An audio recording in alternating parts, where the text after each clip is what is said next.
Voilà maintenant 3 semaines que je suis rentré de mon immersion au Grand Hôtel La Cloche. Je suis désormais de retour à Lyon comme vous pouvez le voir.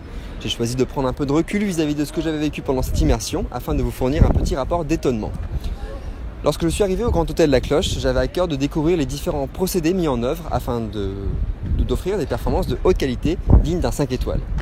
Il y a des services où ça a été plutôt facile, notamment avec la gouvernante, je n'ai pas eu trop de difficultés à déceler ce qui faisait l'essence d'un 5 étoiles.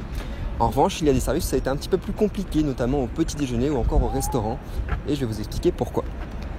Au petit déjeuner notamment, il y avait 3 personnes qui travaillaient tous les matins, mais pas de cuisinier ici en permanence. Donc j'étais assez surpris de ça.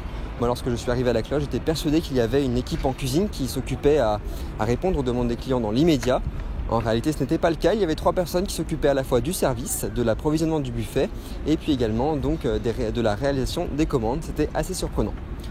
Autre chose qui m'a beaucoup surpris, c'est l'absence d'un sommelier. Nous étions quand même en Bourgogne, à Dijon, dans une région réputée pour son vin et pour sa gastronomie. Le Grand Hôtel La Cloche n'a pas de sommelier, ce qui peut parfois porter un peu préjudice. La personne qui s'occupe de la commande des vins et des conseils en vin, c'est le maître d'hôtel du restaurant, Vincent Châtelier. Donc chose assez surprenante. Et puis enfin une troisième chose qui m'a beaucoup surprise, c'est l'absence de personnes formées en hôtellerie au petit déjeuner.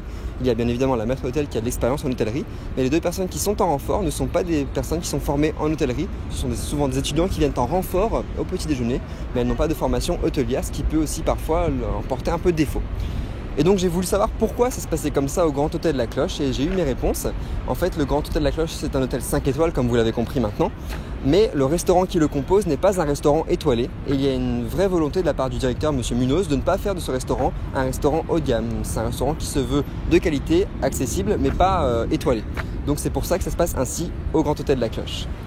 Voilà, donc j'espère que vous avez pu comprendre ces quelques points, j'avais à cœur de vous les partager.